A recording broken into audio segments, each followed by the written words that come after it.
I'm going to clap my hands. We're rolling. This is Joe Galloway conducting an oral history interview with Richard Good on February 26, 2020 at 8:30 a.m. We're located at the Atlanta History Center in Atlanta, Georgia. Sir, before we begin, could you please state and spell your first and last names for the translator? Sure. Richard, R-I-C-H-A-R-D, Good, G-O-O-D. Thank you. We'd like to get a little biographic information. When and where were you born? I was born in San Francisco, California, April 16, 1940. And where did you grow up and go to school? Grew up in Marin County, California, right across the Golden Gate Bridge from the city. Went to Sir Francis Drake High School and then to Oregon State University in the mid-50s, late 50s, I guess, and got an ROTC commission at Oregon State, and that's how I got in the Army. What year? That would have been in 1959, I believe. And no, that's when I started. I'm sorry, I graduated in 63. 63. Right. Vietnam was just a dim mutter on the horizon. That's correct. Did you have any sense of the coming troubles there? Not really. Not at all. And when go ahead. I'm sorry. What? Did you get any specialized training? Well, you got the commission. Yeah, when I signed up for ROTC, we did of course, the 2 years were required at that time at Oregon State, and then most of us said, well, why not get a commission? So we stayed in, and I was assigned to the Signal Corps and was sent to Fort Gordon, Georgia for training, summer camp training. And as soon as I got there, they decided I was too nearsighted to be in the Signal Corps, so I was assigned to the Ordnance Corps. And when I went on active duty, I had a choice of being either a supply officer, which didn't interest me at all, or a maintenance officer. I never fooled with old cars, so that wasn't interesting. I think a Nike missile battery officer or an EOD officer. Well, when I was a kid, I loved fooling with firecrackers and cherry bombs, so it was a no-brainer to become an EOD officer. So that's what I signed up for. And at that time, nobody was going to Vietnam in EOD. There were only special forces. Where did they send you for that EOD training? The training for EOD then was an all-service school at Indian Head, Maryland. It's called the Naval Powder Factory or something. It's right up the river from Washington, or down the river. And it was it was really a fascinating school. And I had Marine Corps kids and Air Force and Army kids all in the same class. Yeah. And then we did a TDY to Eglin Air Force Base where we dug up a bomb and defused it and so forth, and then did training on nuclear weapons and the whole deal. And then I was assigned when I got out of the EOD school to an EOD team in Fort Monmouth, New Jersey at the Signal Corps. Just ironically, the Signal Corps base there, or post. And no sooner than I got there, about 2 months later, than we were assigned to go over to Vietnam with the 1st Infantry Division on the USS Man. And we embarked September 21st, 1965. September 65. Right. So you're on the way. I Yes. bet you know something about Vietnam by now. Well, yeah, we were, as a matter of fact, the worst EOD incident in the I believe in our U.S. history occurred at Benoit Air Force Base, which is where we were assigned. It was basically they mortared the base, and there were a bunch of bombs laying around getting ready for loading on the planes with chemical long-delay fuses. And the blast from the mortar rounds started those chemical they didn't have to be armed. They jarred the bombs enough, it would start the fuses cooking. And I think there were 5 EOD men killed and 1 lost a leg in that incident, which occurred about 9 months before we went over there. And the RSP, rendering safe procedure on a chemical long delay fuse, was to drill into the fuse at an angle and inject plaster of Paris. Very slow process. And that's why so many of them were killed. So they came up with an emergency, and we actually trained on it before I deployed. And it's basically, if you tried to unthread a chemical long delay fuse, it would detonate. It had a anti-withdrawal device, but you could turn it less than a quarter of a turn and then roll the bomb off the fuse. So we trained to do that.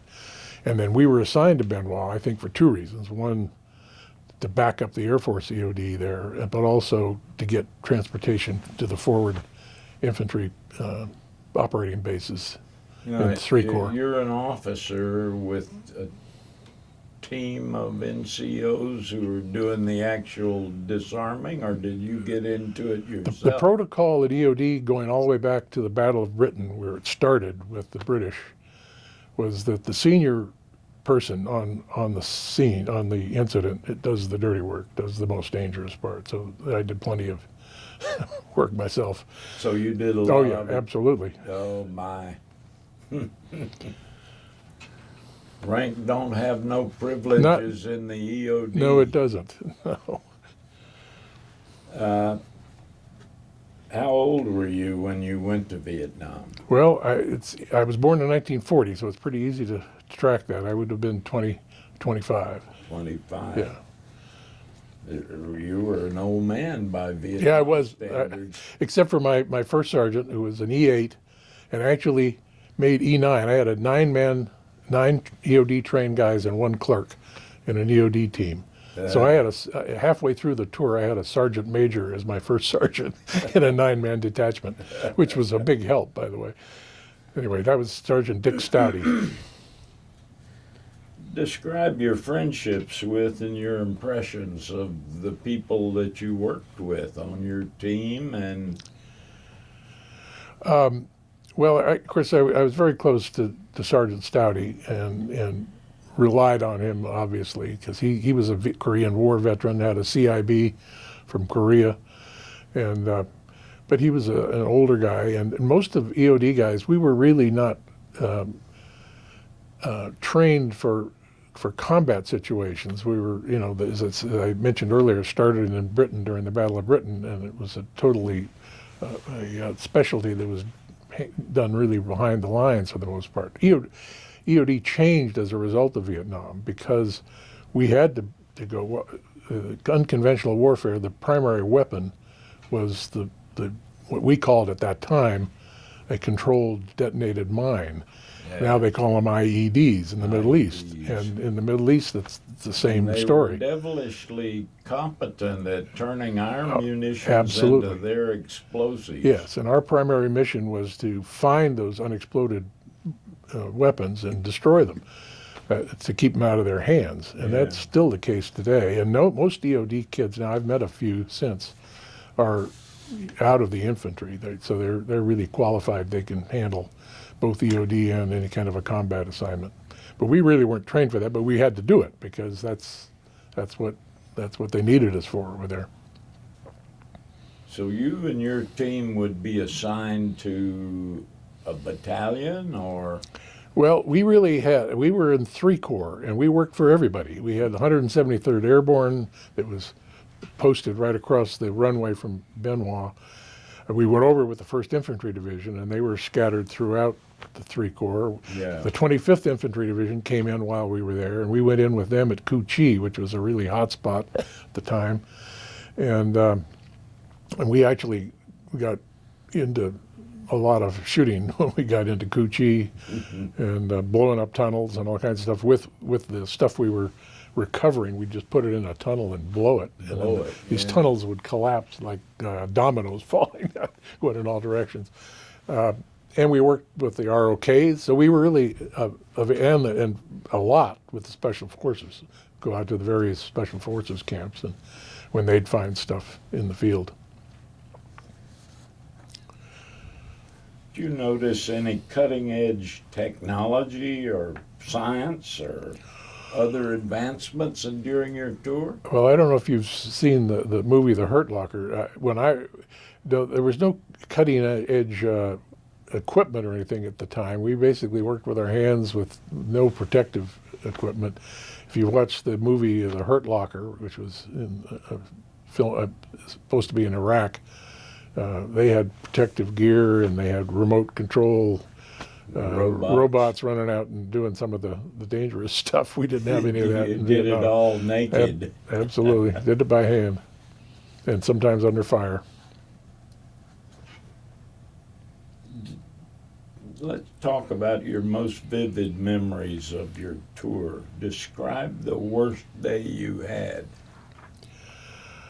Well, there were several, but one I remember was we got a call from a Special Forces B team in a place called Song Bay, and a 1,000-pound bomb had been dropped, I assume by a VNAF A1, and wound up right next to a Vietnamese hospital. And so we got called and we went out, and first thing you do is you look to see if it has a chemical long delay fuse, and it did not. It had a conventional nose fuse and tail fuse, and we did what's called the rendering safe procedure. Because of its proximity to the hospital, we couldn't blow it in place, which is the preferred method all the time. BIP, we called it, BIP. And so we used a remote wrench.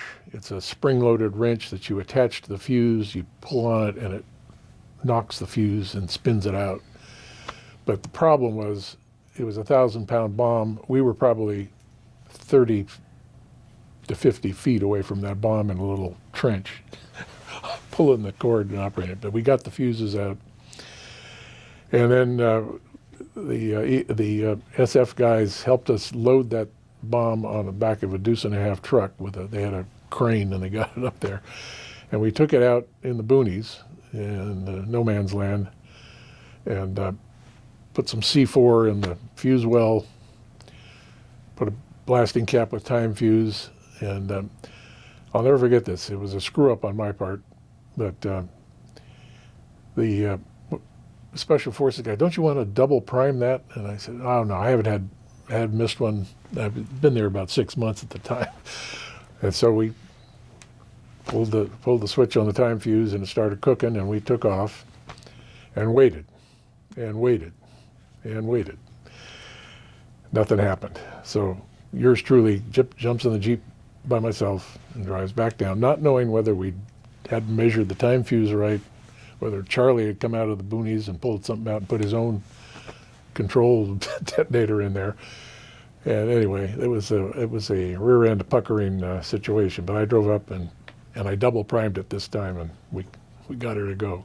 Got her to go. Yeah, I was embarrassed. I noticed I kept little diaries when I was over there. I'd never read them after I got back. I read them this week preparing for this interview, and I noticed that I just had a very short line about that, because I know I was embarrassed of the fact that the SF guy had to tell me how to prime my.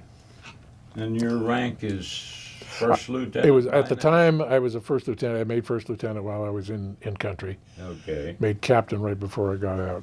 Describe for us your best day of your tour. Whew. When my dear friend and fraternity brother, who was an F-100 pilot, transported an F-100 that had been serviced in Clark Air Force Base, Manila, over to Vietnam. So I got to spend several days with a really close friend while I was there. That was a really fortunate treat for me. And I still see him. We just saw him last week at a baseball tournament Oregon State played in Surprise, Arizona. Now, I don't know if you had a lot of contact, but what were your impressions of the Vietnamese people you had any dealings with? Villagers, townspeople, ARVN? We really didn't work with the ARVN at all, but we did, have some contact with people that worked at the base, and it was very good generally. The only negative thing that happened over there was the best photographs I had for technical intelligence purposes and situations in Cu Chi when we were getting shot at and people were firing flamethrowers into tunnels and stuff. I was taking them into Saigon to the headquarters. My boss was in Saigon to get them reproduced, and they were all half frame slides. And my little satchel that I had in my Jeep, we forgot something, went back, parked in front of the little hooch we had at the base there, and they were stolen. So that was a shame, but that was unfortunate. But other than that, we are, the Vietnamese people are great, and I still, there's a lot of them now in our country. I always feel like I had to go up and apologize that we didn't stick it out and make South Vietnam like South Korea. Beyond the 1,000-pound bomb, Oh, what was your most memorable mission?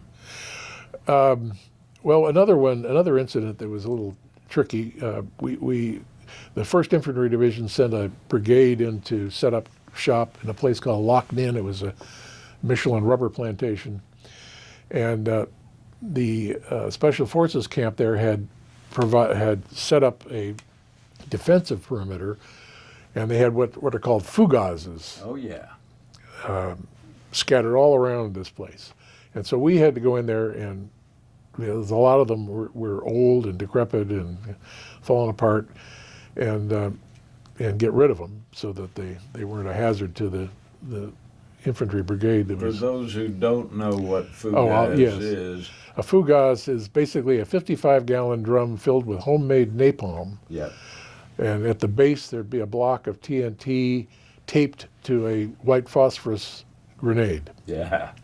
And the white phosphorus grenade, the TNT and the white phosphorus would detonate simultaneously, pushing that napalm out into whatever was attacking enemy coming in.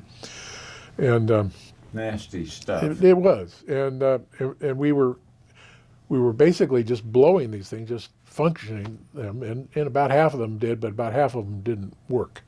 The TNT would blow, but the white phosphorus failed to ignite the napalm. So we had to go find the white phosphorus grenade, and we were walking around out there, and I remember my foot caught on a vine, and I looked down, but it wasn't a vine, it was a tripwire attached to a flare. And we realized there were fumes coming up, all this unburned napalm, we were covered with it. It was on our shoes, and we were standing in the middle of it. So we had to gingerly fire it all up. we had to gingerly start cutting wires and getting out of there, and we were able to do it without any incident. But that was a little scary. Another time we flew in, we had a 500-pound bomb in an open clearing out in the middle of Charlie country with 2 infantry guys with us. There were myself and one of my EMs, 2 infantry kids, and a Huey set us down close to that bomb. And then the Huey took off and left us there. And we wanted to, we were in Charlie country, so we wanted to get it done quickly. So we set up, instead of trying to remove the fuses, we just put what's called a shape charge. In fact, this guy that from Iran, he kind of developed shape charges as a weapon against our armored vehicles in the Middle East. But basically, it was just it's called a Mark III shape charge, about this big, a can full of C4, and it's convex at the case, so it focuses the detonation into the bomb. We just set that on top, and then got back in the helicopter, and it was far enough away. I was afraid the helicopter prop wash was going to knock that thing off with time fuse cooking on it, but we got up and we got a high order detonation on it, so it worked out fine. But I had over 500 different incidents over there. We'd have multiple incidents in a day. A lot of it was, hand grenades that malfunctioned and mortar rounds and stuff like that. That was fairly small, but some of the bigger ones were a little tricky. And when did you return from that deployment? What year, what month? I returned from Tan Son Nhut to Travis Air Force Base the very day that we left, on September 21, 1966. So it was exactly one year to the day that I was. There wasn't even any anti-war hippies to spit at you. Well, they were starting, but they weren't. It got worse afterwards. Yeah. And did you still owe the Army some time? I did, and I was assigned to the 34th EOD detachment at Hurlong, California, Sierra Army Depot, which was the primary munitions depot. That munitions would be shipped in there and then reloaded on rail cars primarily, and I guess some trucks, and sent down to the Bay Area to load onto ships to head over. So I had about a year there, and then got out and went to work for UPI, and then went to work for Georgia Pacific. Eventually came to Atlanta when they moved their headquarters to Atlanta. Did you have any difficulty readjusting to life after combat? You know, I had a wife and a little girl that was born right before I left. And I think I was focused on them and starting a career and so I really didn't, I have harbored, some kind of a feeling, an anti-left-wing feeling, because I felt that the American left is really what caused us to pull out of there before we got the job done, when we probably had the thing almost won after Tet. But other than that, I really didn't have a great deal of difficulty. I didn't, when I came back, the church we joined in Lake Oswego, Oregon, our priest was marching around in anti-war parades and stuff, and so we left that church. But I really can't say that I had any, and I really think that probably made a man out of me, that experience, and so I don't resent the fact that I was involved in it at all. That was the next question. Did your Vietnam experience change you and affect your life for good or for less Well, I think, good? as I say, it grew me up. Yeah, Yeah. it really did. And I had a good career with Georgia Pacific over the years. Retired in '03, so I've been retired for quite a while. Did you burn out your impulses for explosive devices? Yeah, I did. Yeah. I still, when the kids want to shoot rockets and stuff on the 4th of July, I give them the fire in the hole Yeah, command fire to no. get out of the way. How do you think the Vietnam War is remembered in our society today? Well, I'm grateful for people like you all that are, remembering the war. I think I'm thrilled. I have a son-in-law who's in Special Forces at Fort Campbell, Kentucky. He's the 5th Group. He's the deputy commander, as a matter of fact. And so I'm really pleased the way our society seems to be honoring veterans more than they did when we came back from Vietnam. And I appreciate that. I tell the Vietnam vets, it's because they feel guilty at how they treated you that they're treating these guys That's probably right. well. That's probably right. Yeah, it was unfortunate at the time. And they should have the guilt of that. Yep. Amen. Inexcusable. Right. Are there lessons that you took from the Vietnam experience that you would like to pass along? Yeah, well, I think the one, and we've heard it said, is that if we're going to engage in warfare, we need to engage to win, and not do it with one hand tied behind our back and allow the political winds to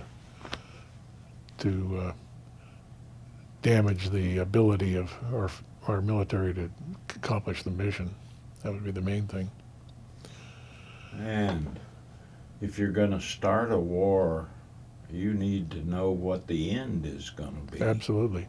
Absolutely. You have to have a goal and accomplish it. I think that's one of Colin Powell's principles. Right. You visited the Vietnam Veterans Memorial? I have. I was actually in Washington, D.C. working for Georgia Pacific for about a year. Actually, it was about 2 years, I think. And yeah, I did visit it. There is an EOD memorial now at Eglin Air Force Base, which is on my bucket list. We go down to the Florida Panhandle periodically to the beach, and one of our trips down there in the future, I'm going to go by and see that. Yeah. Have you kept track of any of your old teammates? You know, no, and I feel badly about that. I actually tried to find Sergeant Stouty.